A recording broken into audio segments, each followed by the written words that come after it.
여러분 혹시 살면서 길거리에서 두 사람이 다툼을 하면서 싸우는 모습을 본 적이 있으신지요? 누구든 한 번은 있을 거예요. 길에 서서 어떤 이유에서건 간에 멱살잡이를 하든 뭘 하든 싸우게 됩니다. 그럴 때 그 싸우는 사람들을 보면 그 오해가 있거나 문제가 생겨서 싸우는데 대부분 특징이 있죠. 목이 찢어져라 고래고래 소리를 지르는 겁니다. 그렇죠? 고래고래. 그래서 그 소리를 지르면서 악을 쓰다 보니까 옛날부터 말이 있잖아요. 목소리 큰 사람이 이긴다. 그러니까 지지 않으려고 더 소리를 지르면서 싸우게 되죠. 이런 이야기와 함께해서 그 재미있는 일화가 있는데 어느 스승님께서 이제 제자들을 데리고 강가에 이제 목욕을 하러 가셨어요. 내려갔는데 강둑에 남자와 여자 둘이서 막 소리를 내면서 싸우고 있는 거예요. 막 다투고 있어요. 그러니까 목욕을 하다가 그 여자가 강에서 목걸이를 잊어버린 거예요. 목걸이를 잃어버렸는데 남자를 의심을 하는 거예요. 그러니까 남자는 의심을 받으니까 더 화가 나가지고 또 같이 소리를 지르는 거예요. 막 소리를 지르면서 싸워대니까 스님께서 제자들에게 얘기를 하세요. 너희들은 왜 사람들은 화가 날 때 저렇게 고래고래 소리를 지르며 목청을 돋운다고 생각하느냐? 라고 물었어요. 여러분 생각엔 어때요? 왜 사람이 싸울 적에는 목청을 돋우게 될까요? 자기 경험을 한번 이야기해 주실 분 계세요 혹시? 나는 어때서 목청을 돋운다? 억울해서 목청 돋운다. 또 화가 나서. 그렇죠? 화가 날 때 목청을 돋우는데 왜 이렇게 목청을 돋우게 되냐? 또 없으세요? 알아달라. 또 있으세요 혹시? 네? 길을 꺾어놓고 보자. 기선을 제압하고 보자. 예. 기선부터 제압하고 보자. 좋아요. 또 뭐 다 경험이 있으시잖아요. 아무 생각 없이 그냥 냅다 질렀어요 소리를? 그냥 지르고 봐요. 자, 내가 옳다고. 좋습니다. 내가 옳다고 알아달라고 억울해서 기선제압하려고 뭐 어떤 식으로든지 일단 소리를 냅다 지르고 봅니다. 그렇죠? 자, 그런데 그래서 이제 스님께서 왜 저렇게 소리를 지를까라고 이제 물었더니 이렇게 여러분이 대답하듯이 제자들도 대답을 해요. 그래서 그 중에 한 제자가 이제 뭐 아무래도 화가 나니까 그러다 보니까는 뭐 이렇게 소리를 지르는 거 아니겠어요? 그러니까 또 한 제자가 일단 분노가 끓어오르면 이성적으로 판단이 안 되잖아요. 그래서 판단이 안 되니까 소리 지르는 거 아니겠어요? 뭐 이렇게 각자 자기 주장을 했어요. 그랬더니 이제 스승님께서 봐라. 남자 여자가 저렇게 가까운 거리에 서서 싸우는데 저렇게 소리 안 질러도 다 들릴 건데 막 소리를 질러대는 것은 서로의 마음이 멀어졌다고 생각하기 때문이다. 서로의 마음이 멀어졌다고 생각하기 때문에 소리부터 지르고 본다는 거죠. 예. 그러고서 이제 옆에를 보니까 막 이제 정말 소리가 더 커지기 시작하는 거예요. 보아라. 저렇게 가까운 거리에 있는데도 서로가 가슴이 멀어졌다 생각하니까 악을 쓰면서 소리를 지르면서 말을 다투게 된다. 자기의 소리가 가닿도록 하기 위해서 더 목청을 돋우게 된다. 이런 얘기를 합니다. 그러니까 크게 다투고 있다 보면 서로의 가슴은 점점점 더 멀어지고 가까워질 수가 없는 거죠. 죽은 가슴이 되는 거죠. 점점 멀어지게 되니까. 그래서 결국은 서로의 가슴이 만나질 수 없고 소리를 지르면 지를수록 더욱더 가닿지 않는다. 공감하시죠? 소리를 지르면 목청을 돋우었다 그래서 이 마이크를 대놓고 하는 것보다 더 크게 하는데도 불구하고 앞에 사람이 전혀 못 알아듣잖아요. 그렇죠? 소리를 지르면 전혀 못 알아듣게 된다는 거예요. 기도는 오히려 반대라는 겁니다. 소리를 질러서 내 목소리가 저 상대방에게 가서 닿게 하는 게 아니라 소리를 지르지 않고 오히려 나지막한 소리로 또는 침묵을 통해서 상대에게 내가 하고자 하는 말이 닿도록 하는 방식이 바로 기도입니다. 그래서 기도를 물론 소리를 지르며 울부짖으면서 막 이 바닥을 치면서 이렇게 울며 하는 기도도 있지만 그런 것보다는 사실 기도는 아무 소리 없음 속에서 내면으로 깊이 들어갈수록 더욱더 자기 자신과 만나질 수 있는 것이 참된 기도라고 하죠. 제가 꽃도 꽃 피우기에 애를 쓴다는 제 책에 혹시 글씨가 보이시는지요? 예, 한번 제가 한 줄 읽어보면 따라 읽어보실래요? 한마디 말이 꽃향기가 되고 한마디 말이 따뜻한 밥 한 그릇이 되고 한마디 말이 지친 사람에게 의자가 되며 한마디 말이 상처 입은 이에게 신비한 약이 되고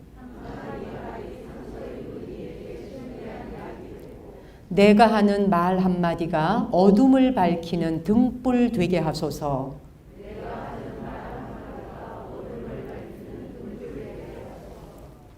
이런 게 이제 기도의 목소리인 거죠. 고래고래 소리를 질러서 해봐야 내 목소리가 닿지 않잖아요. 예, 그러니까는 이거 이제 제가 쓴 글인데 그래서 제가 기도문으로 저는 이 기도문을 어느 날 갑자기 기도하다가 생각이 나서 떠올라서 이 말을 쓰게 됐어요. 제 책에도 제가 써놓고 저 혼자 두런두런 읽어보는 그런 기도문이에요. 그러니 보통 이런 기도문을 할 적에 고래고래 소리 지르면서 하지 않잖아요. 그렇죠? 아글아글 쓰면서 이런 기도문 해요? 아니죠. 네, 그래서 기도문이라는 건 뭔가 차분하게 조용하게 하다 보면 스스로의 가슴에 와 닿는 그런 것이 기도의 문구들이죠. 이제 오늘 저와 함께 어떻게 기도하는가? 아까 우리 원재 스님은 what, 저에게는 how라고 하는 타이틀을 주어졌어요. 어떻게 기도하느냐? 일단은 이제 기도와 응답에 대한 얘기를 한번 보고자 하는데 제가 오래전에 방송에서도 한번 얘기를 했던 그 생각이 납니다만은 보통 이제 그 레리 도시라고 하는 의사가 쓴 기도에 보면은 그 레리 도시 의사의 그 내용을 제가 좀 정리해서 압축해서 한번 이야기를 들려드려 볼게요. 보통의 나쁜 사람이 나쁜 짓을 했을 때에는 벌이 가해져야 된다고 당연히 생각하잖아요. 그죠? 기도에 응답이 오려면 나쁜 사람한테는 나쁜 게 가야 되잖아요. 그리고 뭔가 좋은 일을 했는 사람이거나 아주 훌륭한 사람에게는 덕이 가고 복이 가야 되는 것이 응답이라고 생각하잖아요. 근데 우리 사실 세상 살면서 이 응답이 그렇게 맞아 떨어지던가요? 안 맞아 떨어지죠. 기도 응답이 거의 없는 것 같이 느껴질 때 있죠. 또한 기도의 응답이 반대로 가는 것 같은 생각이 들 때도 있죠. 왜냐하면 나쁜 사람은 떵떵거리고 잘 사는데 선한 행동을 하고 착한 사람이 뜻밖의 의외로 고통받으면서 사는, 왜 그런 사람에겐 기도의 응답이 닿지 않는가 라는 생각이 들 때 있으시죠. 여러분도 실제 그런 경험 해보신 적 있으세요? 그러다 보면 종교를 바꾸고 싶어지죠. 네.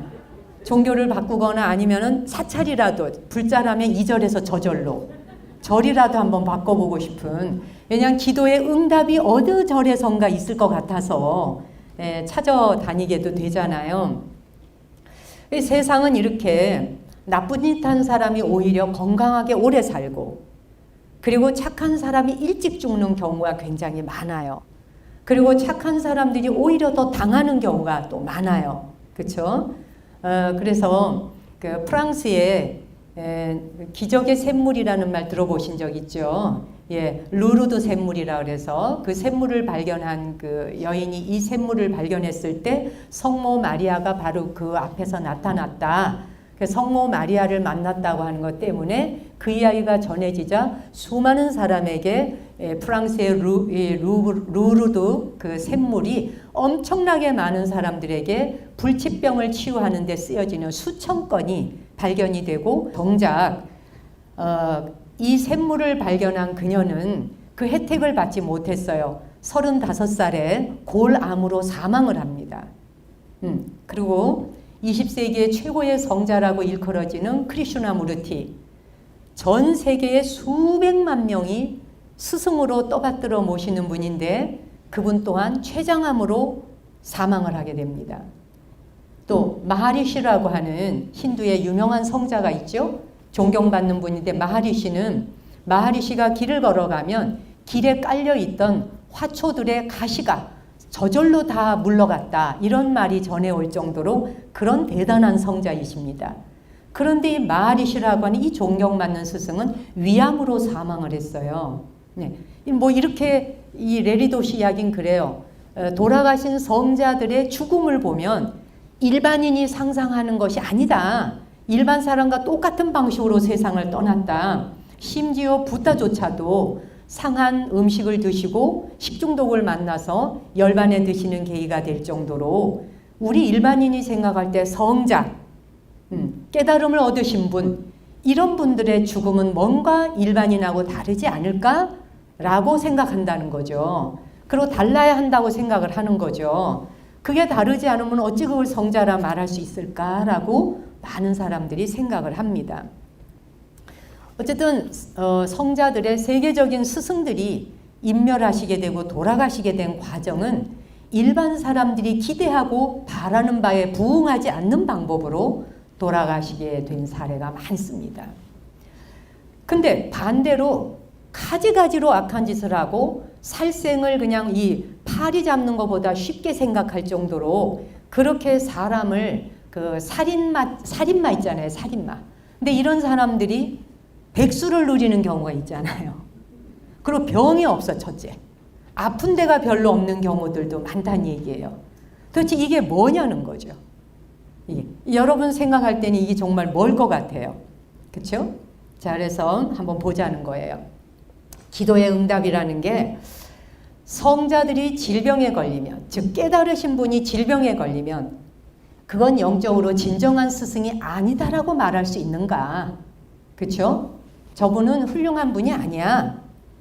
또 깨달은 분이 아니야 라고 말할 수 있는가? 보통 그런 분들이 깨달으신 분이 성자가 질병에 걸렸다 이러면 업의 영향을 받아서 깨달았지만 업의 영향을 받아서 그렇다라고 생각하거나 또는 전생에 업보를 받고 있는 중이라거나 중생을 위해서 일부러 저 사람들이 아플 것을 대신 흡입해서 성자가 대신 아파준다거나 여러 가지 해석으로 그 위대한 분들의 질병을 다른 방식으로 해석하고 싶어 하는 것이 일반 사람들의 바람이에요. 그렇죠? 뭔가 하여튼 우리와는 달라야 돼 라고 생각한다는 거죠. 한번 보자는 거예요. 그래, 정말 깨달은 자, 성자라는 분은 누구나 건강해야 마땅하냐? 건강해야 되는 게 상식이냐? 그 다음에 누군가 건강이 좋지 못해. 일반인이 됐던 누가 됐던 아파요. 그러면 질병에 걸렸어요. 그렇게 착하게 살고 이웃 돕는 것을 발벗고 나서서 하고 이런 사람이 갑자기 말기암이 왔다 그래요. 자, 그러면 그렇게 누군가 건강이 좋지 못해서 병에 걸렸다면 그 사람들은 정신적으로 빈곤하고 영적 결함이 있어서 그랬겠느냐. 이거 한번 물어볼 일 아니겠냐는 거죠. 그죠? 굉장히 정말 관심 가는 내용이에요. 전생의 업으로 인한 것이건 또는 현생의 업으로 인한 것이건 누구의 잘못 때문이 아니라 아픈 것이거나 고통이거나 어려움이라는 것, 그런 난관을 통해서 배울 것이 있고 성장할 것이 있어서 그럴 뿐이라는 거예요. 그게 다라는 거예요. 뭐 다른 목적이 있어서가 아니라. 네. 근데 우리는 딴 목적이 있을 거라고 자꾸 해석하고 싶어 하는 거죠. 그죠? 그래야만 한다고. 그래서 이렇게 틀을 만들어 놓고 적어도 성자들은 완벽한 육체를 가지고 있어야 돼.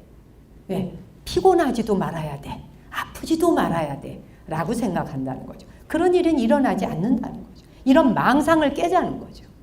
네. 그럼 망상이라는 거예요.